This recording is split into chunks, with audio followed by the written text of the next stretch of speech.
कुछ इस तरह भगवान का नाम लेकर हमारे दिन की शुरुआत होती है। इस संस्थान की स्थापना सन 1985 में मेरे परम पूज्य पिताजी कैलाश मानव जी ने समाज सेवा के लिए की।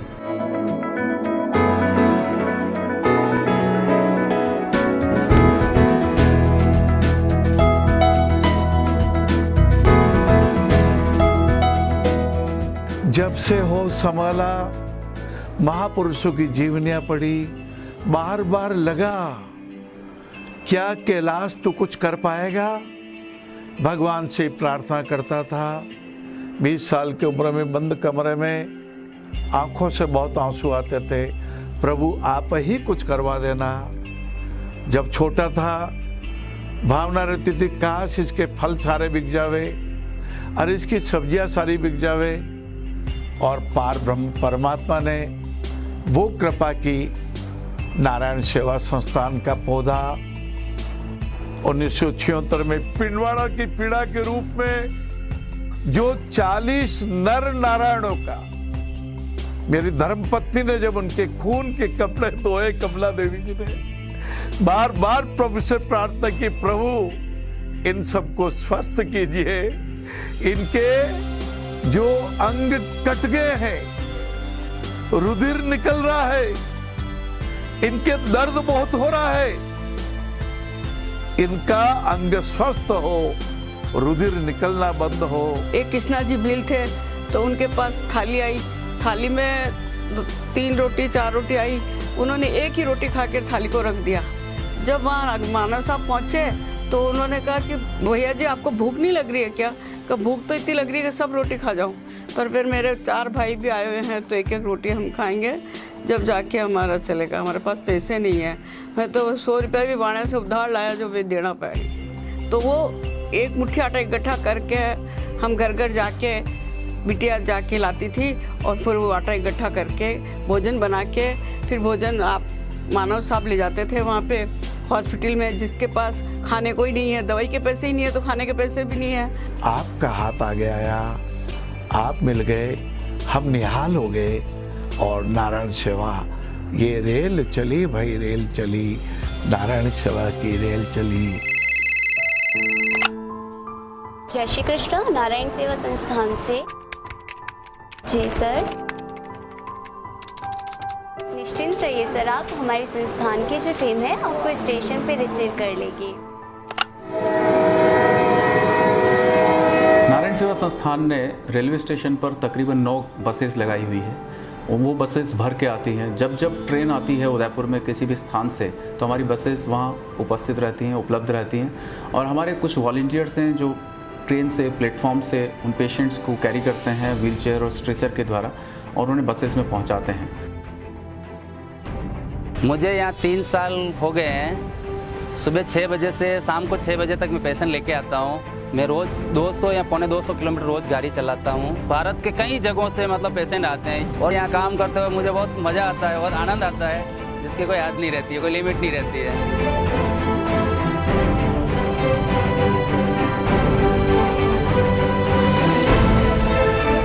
तकरीबन 300 से 400 पेशेंट प्रतिदिन भारत के विभिन्न कोनों से आते हैं। ज़्यादातर यूपी और बिहार से है, उसके अलावा महाराष्ट्र, एमपी, पंजाब से भी पेशेंट्स आते हैं। भारत के विभिन्न स्टेट से, मैं ये कहूँगा कि 29 या 30 स्टेट से पेशेंट आते हैं। भारत के बाहर से भी आते हैं। आज तक हमने 16 देशों के पेशेंट ऑपरेट कर दिए हैं।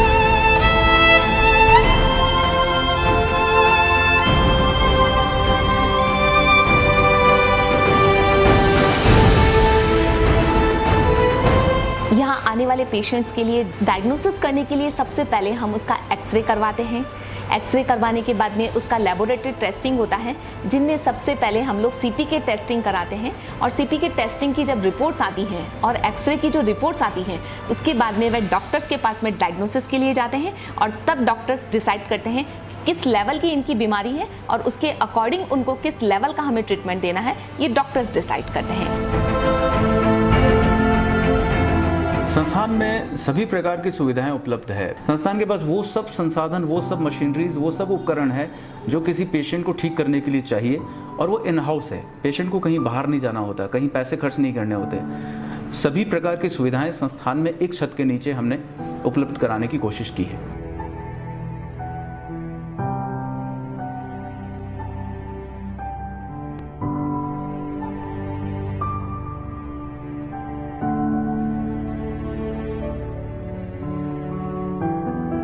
यहाँ ट्रीटमेंट ऐसा है कि लोगों को बहुत सफलता मिलती है, 100% रिजल्ट है।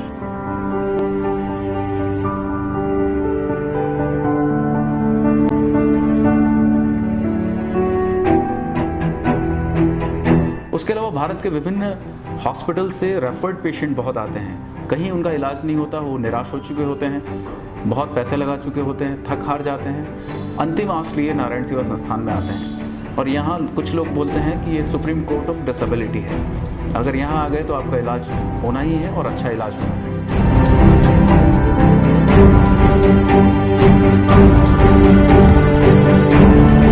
हमारे पास पैरामेडिकल स्टाफ, डॉक्टर्स और अन्य स्टाफ मिलाकर 75 की टीम है। वो प्रतिदिन 80 से 100 ऑपरेशन प्रतिदिन करती है और आज तक हमने 2,70,000 पेशेंट ऑपरेट कर दिए हैं।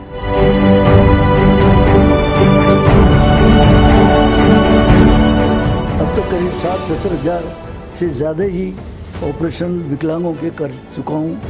तरह तरह के बीमार आते हैं, तरह तरह के विकलांग होते हैं, कई जन्मजात होते हैं, कई उसके बाद में खाने पीने की कमी से हो जाते हैं, कई चोट लगने से हो जाते हैं। रिहेबिलिटेशन में सर्जरी एक है, फिजियोथेरेपी दूसरी है और उसको प्लेसमेंट करना वो तीसरी चीज़ है। ये सारी चीज़ें यहाँ की जाती है। 90% से ज़्यादा लोगों के ऑपरेशन की ज़रूरत होती है और एक बार में एक मरीज़ में ही 4-5 ऑपरेशन तो आम बात हो जाती है, क्योंकि एक जगह नहीं होती विकलांगता, कई जगह होती है। और सब जगह हमको इस प्रकार ध्यान रखना पड़ता है कि आगे जा कर के वो खड़ा हो सके, अपना कामकाज कर सके और खाने कमाने लायक बन जाए और समाज में अपना स्थान बना सके।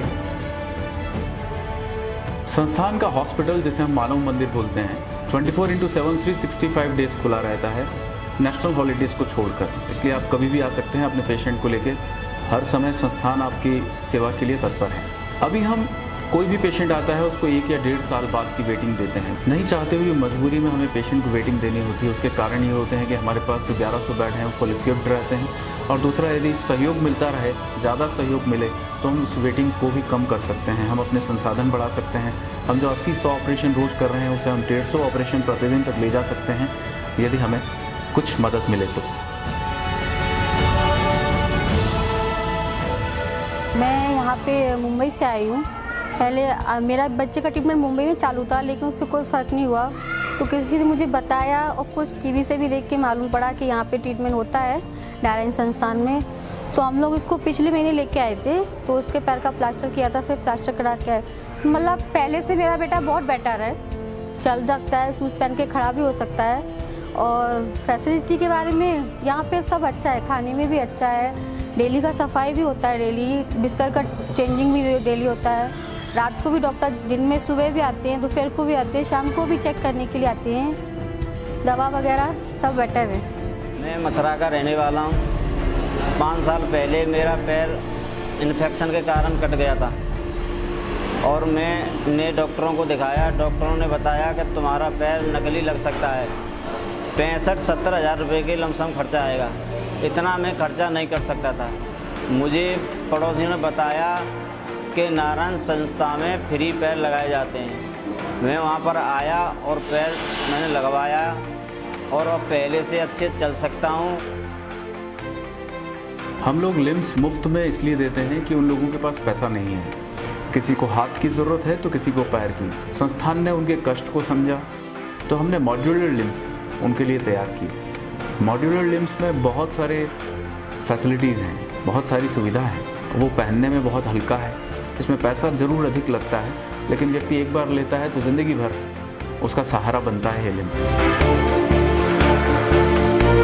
मैं पिछले 20 साल से नारायण सेवा संस्थान में ये प्रोस्थेटिक डिपार्टमेंट को देखता हूँ, जिसमें आर्टिफिशियल लिम्स वगैरह बनते हैं। और एक आर्टिफिशियल लिम्स को बनाने में हमें 2 दिन का समय लगता है। 2 दिन, आज अगर पेशेंट आता है हमारे पास तो हम उसका मेजरमेंट्स और कास्टिंग वगैरह करने के बाद उसको हम 2 डेज़ में उसको डिलीवर कर पाते हैं। और हमारे पास एक 10 लोगों का टीम है, वो पर डे का हम 7-8 पेशेंट को भी हम फ्री कर पाते हैं। पेशेंट आता है, हमें कुछ चीज़ों के ध्यान रखना पड़ता है। उसके वुंड जो घाव होता है, जो पार्ट कटा हुआ होने के बाद जो घाव होता है वो भर जाना चाहिए। और उस पार्ट में स्वेलिंग नहीं होना चाहिए या किसी तरह का स्किन का ग्राफ्टिंग नहीं होनी चाहिए, ताकि उसको आगे जाकर के दिक्कत नहीं आए। इसमें तकरीबन हमने आज तक 40,000 से अधिक लोगों को लिम्फ दे दिए हैं। जिस पेशेंट को जिस प्रकार की नीड होती है उस प्रकार से हम प्रतिदिन उपकरण भी देते हैं। फिजियोथेरेपी डिपार्टमेंट बहुत इम्पॉर्टेंट विभाग है। इस विभाग के द्वारा पेशेंट को ऑपरेशन के बाद में व्यायाम, अलग अलग प्रकार की कसरत मशीनों के द्वारा सिखाई जाती है। हाथ या पैर जिसमें ऑपरेशन हुआ है उसमें फिजियोथेरेपी का रोल काफ़ी अहम है। 50% ऑपरेशन का है तो मैं कहूँगा कि 50% फिजियोथेरेपी का है। हमारे यहाँ पोलियो, सीपी और सीटीवी जैसी बीमारियों के पेशेंट आते हैं। पोलियो जैसे बाढ़ लकवा, सीपी मतलब सेरेब्रल पाल्सी मतलब कि ब्रेन की विकृति, उसके कारण कोई भी शारीरिक विकलांगता हो जाती है, मसल टाइट होना। और सीटीवी में जन्मजात पैर का पंजा टेढ़ा मेढ़ा हो जाना। इस तरह के पेशेंट यहाँ पर आते हैं और जब हम पेशेंट को ट्रीटमेंट देते हैं तो बेसिकली ये ध्यान रखते हैं कि वो कोई ऐसा जिनकी उनकी बोन में कोई डिफेक्ट पहले से है वो और ना बढ़ जाए, और जो ऑपरेशन के बाद उनका जो करेक्शन किया जाता है हम उसको कंटिन्यू रख सकें, इस चीज़ का मेन ध्यान रखा जाता है। उसके लिए बहुत सारी मशीनें यहाँ पर यूज़ की जाती है। हम मैनुअली उनको एक्सरसाइज देते हैं ताकि वो चीज़ पूरी तरह से ठीक होके वापस रिकरण नहीं हो जाए। अभी तक भारत में 40 केंद्र निःशुल्क कार्य कर रहे हैं भारत के अलग अलग शहरों में। अभी तक मुझे लगता है जैसे हमने 2,70,000 पेशेंट ऑपरेट किए हैं, इन सब की फिजियोथेरेपी हुई है। और उसके अलावा इन 40 केंद्रों के द्वारा तकरीबन 2 से 3 लाख लोग फिजियोथेरेपी ले चुके हैं। बहुत सारे बच्चे जो ऑपरेट होते हैं उसके बाद में वो एक बेड पर बैठना उनके लिए बहुत मुश्किल होता है, क्योंकि वो चंचल स्वभाव के होते हैं। बच्चे यदि खेले कूदे ना तो उनकी ये मान लीजिए कि उनको ऐसा लगता है मुझे बांध दिया गया है।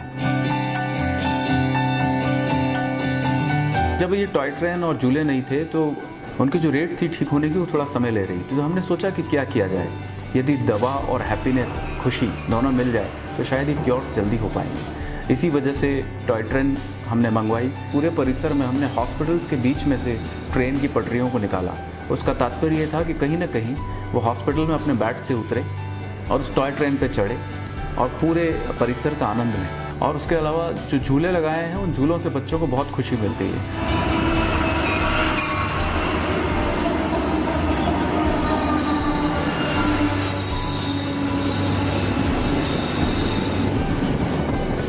हमने संस्थान में साफ़ सफाई का बहुत ज़्यादा ध्यान रखा है। हॉस्पिटल के अंदर हॉस्पिटल की स्मेल आपको नहीं आएगी, कोई मक्खी मच्छर आपको नज़र नहीं आएगा। अच्छी क्वालिटी की मटेरियल यूज़ करते हैं, महंगे ज़रूर होते हैं लेकिन वो साफ़ अच्छा कर देते हैं फर्श को। चाहे टॉयलेट्स हो, चाहे वार्ड्स हो, चाहे किचन हो, सभी जगह साफ़ सफाई बहुत अच्छी रहती है संस्थान में।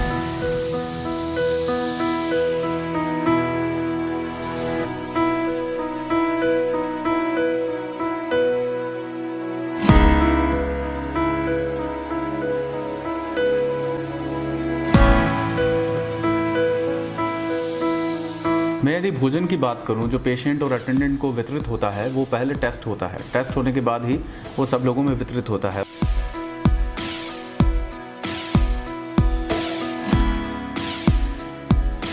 पेशेंट को कहीं भी इधर उधर भागना दौड़ना नहीं पड़ता भोजन के लिए। उनके बेड पर भोजन आता है और वो अपने बेड पर लगी टेबल पर भोजन करते हैं।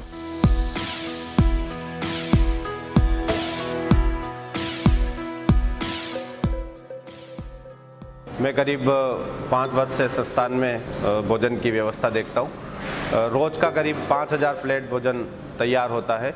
उसमें 60 से 70 व्यक्ति भोजन बनाने में रोज़ सहायता देते हैं। हमारे यहाँ पे पूरे भारतवर्ष से पेशेंट्स अटेंडेंट आते हैं। इनके लिए ऐसा भोजन हम तैयार करते हैं जो पूरा हाइजीनफुल हो। इनके बैलेंस डाइट का भी हम ध्यान रखते हैं। बैलेंस डाइट में जैसे सारे न्यूट्रिशन उसमें जो रिक्वायर्ड है, और जो भी भोजन बनता है वो हम विशेष आरओ वाटर में बनाते हैं ताकि अलग अलग जगह से आने वाले लोगों को पानी की कारण कोई तकलीफ़ ना हो। साथ में हम टेस्ट का भी विशेष ध्यान रखते हैं क्योंकि सारे बच्चे और बड़े सब अलग अलग एज ग्रुप के रहते हैं, तो हम उनका टेस्ट का भी विशेष ध्यान रखते हैं।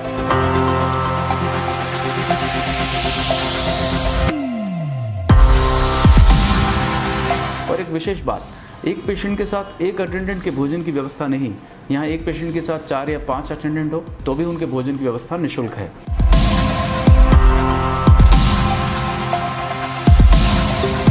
तो हमने सभी के लिए भोजन और आवास की सुविधा पूर्णतः निःशुल्क रखी है।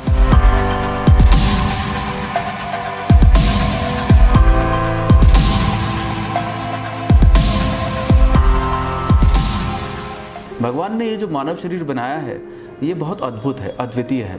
बहुत सारे ऐसे छुपे हुए तथ्य हैं जो व्यक्ति को पता नहीं है। तो हमने सोचा कि क्यों ना बायोलॉजिकल पार्क में लोग अपने अंदर झांक कर देखें।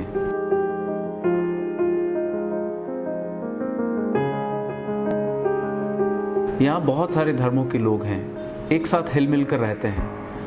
यहाँ कोई जाति वर्ग का भेदभाव नहीं है। तो सर्वधर्म समभाव के दृष्टिकोण से हमने सर्वधर्म मंदिर बनाया है, जिसमें ईसा मसीह भी हैं तो पैगंबर साहब भी हैं, गुरु गोविंद सिंह जी हैं तो कृष्ण भगवान भी हैं। हमारा उद्देश्य था कि जिस भी धर्म के लोग आएँ अपनी पाठ पूजा, अपनी प्रार्थना अपने अपने अंदाज से अपने अपने धर्म के अनुसार करें।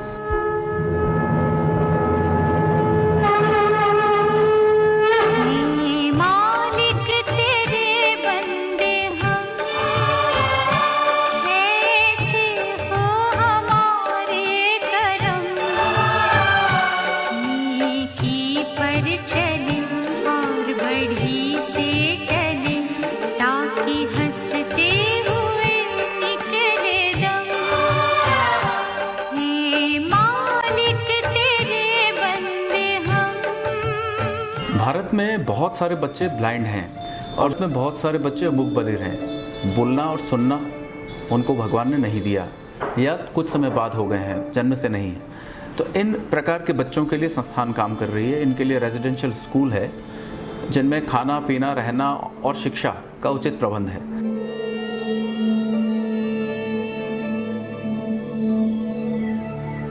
हम कंप्यूटर की क्लासेस चलाते हैं जिसमें उन्हें सिखाते हैं और एक जॉस सॉफ्टवेयर होता है, जैसे आप की दबाते हैं तो आवाज़ आती है कंप्यूटर से कि आपने ये की दबाई है, और वो सुनकर बहुत अच्छे से कंप्यूटर का हर काम कर लेते हैं जो आप और हम कर लेते हैं। My name is Ishwar.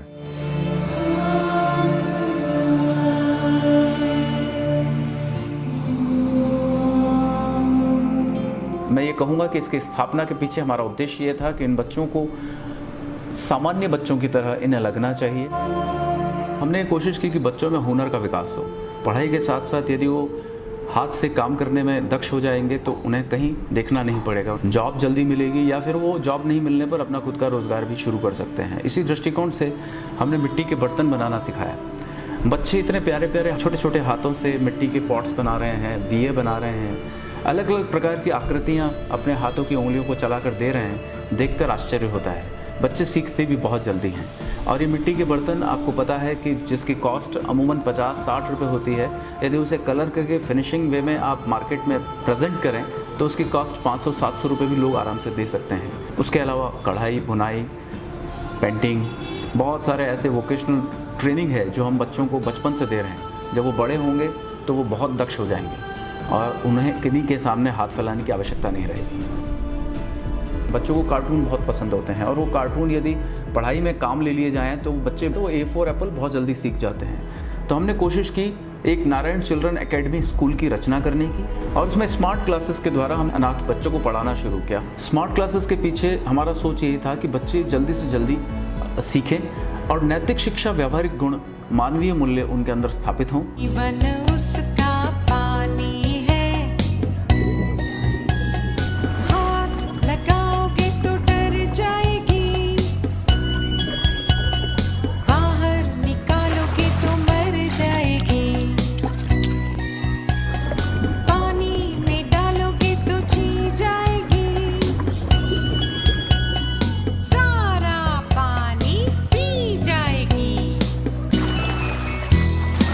हमने मैन एंड वुमेन एम्पावरमेंट के लिए बहुत काम किया है। नारायण सेवा संस्थान जब ऑपरेशन करके अपने कार्य की इतिश्री समझ लेता था तो बहुत सारे लोग आए हमारे पास और कहा उन्होंने कि हम लोग तन से तो स्वस्थ हो गए हैं लेकिन आर्थिक रूप से समृद्ध नहीं है, औरों पर निर्भर हैं। तो हमें कुछ ऐसा काम सिखा दीजिए ताकि हम औरों का भरण पोषण कर पाएँ, परिवार पर भार नहीं रहें। तो नारायण सेवा संस्थान ने स्किल डेवलपमेंट कोर्सेज के तहत मोबाइल रिपेयरिंग, सिलाई और कंप्यूटर कोर्सेज का काम शुरू किया और मुझे बताते हुए प्रसन्नता है कि तकरीबन 90% लोगों का जॉब प्लेसमेंट हो जाता है 10% का नहीं हो पाता उनकी पारिवारिक स्थिति के चलते, तो हम कोशिश करते हैं उनके घर पर छोटा सा कोई रोज़गार खोल दें। जिनका कहीं प्लेसमेंट नहीं हो पाता वो संस्थान में अलग अलग विभागों में लगा दिए जाते हैं।